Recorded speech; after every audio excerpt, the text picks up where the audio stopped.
ഒരു അപകട മരണം. ഈ അപകടം ഉണ്ടായതിനെക്കുറിച്ച് സമഗ്രമായ അന്വേഷണം നടക്കേണ്ടതുണ്ട്. പോലീസ് കേസ് രജിസ്റ്റർ ചെയ്യുകയും അന്വേഷണം ആരംഭിക്കുകയും ചെയ്തു. ഇതിൽ കുറ്റക്കാരായ 3 ആളുകളെ പോലീസ് കസ്റ്റഡിയിലെടുത്ത് കേസെടുത്ത് മുമ്പോട്ട് പോകുന്നുണ്ട്.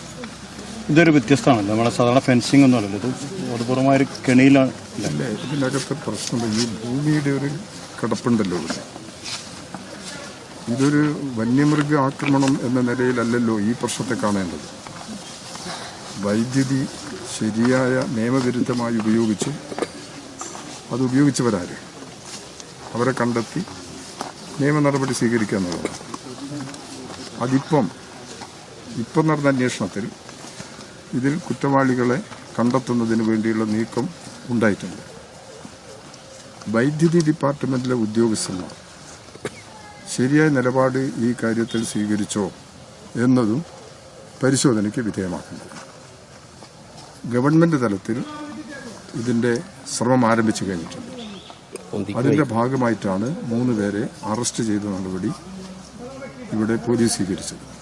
തുടർ നടപടികളിലേക്ക് പോവുക.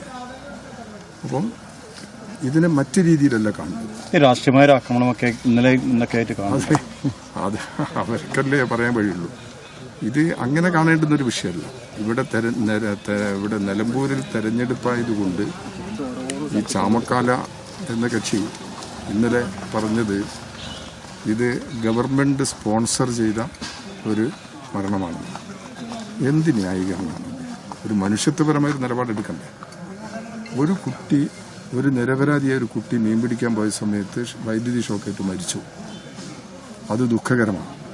അത് അങ്ങേയറ്റം പ്രയാസമുണ്ടാക്കിയിട്ടുള്ള സംഭവമാണ്. ഇത് ഇയാളെ കൊല്ലാൻ ഗവൺമെന്റ് ഏർപ്പാട് ചെയ്താണെന്ന് വ്യാഖ്യാനിക്കുന്നതിൽ എന്തടിസ്ഥാനമാണുള്ളത്? ഒരു അടിസ്ഥാനവുമില്ല. വൈദ്യുതിയുടെ ഉത്തരവാദിത്തം ഗവൺമെന്റിനാണ് എന്നുള്ളത് കൊണ്ട് അതിന്റെ മേലെ ചാർജ് ചെയ്യാൻ പറ്റും. ഈ വൈദ്യുതി നിയമവിരുദ്ധമായിട്ട് ഉപയോഗിക്കാൻ പാടില്ല. അങ്ങനെ ഉപയോഗിച്ചതിന്റെ ഒരു ദുരന്തമാണ്. ഈ കാര്യങ്ങൾ മനസ്സിലായ സ്ഥിതിക്ക് UDF നടത്തിയ പ്രസ്ഥാനം പിൻവലിക്കണം. അവരാ തീരുമാനിക്കേണ്ടത്. അവരിങ്ങനെ മനുഷ്യത്വ വിരുദ്ധമായ നിലപാടിങ്ങനെ തുടർച്ചയായിട്ട് സ്വീകരിച്ചുകൊണ്ടിരിക്കില്ല. ജനങ്ങളത് തിരിച്ചറിയും എന്ന് തന്നെയാണ് ഞങ്ങൾ പ്രതീക്ഷിക്കുന്നത്. ജനങ്ങൾ തിരിച്ചറിഞ്ഞ് ഒരു ശരിയായ തീരുമാനത്തിൽ ജനങ്ങൾ എത്തിച്ചേരും. അതാണ് നാടിന്റെ പൊതു അന്തരീക്ഷം. ഏറ്റവും പുതിയ വാർത്തകളും വിശേഷങ്ങളും വിരൽ തുമ്പിലറിയാൻ Zee മലയാളം ന്യൂസ് എല്ലാ ഡിജിറ്റൽ പ്ലാറ്റ്ഫോമുകളിലും ലഭ്യം.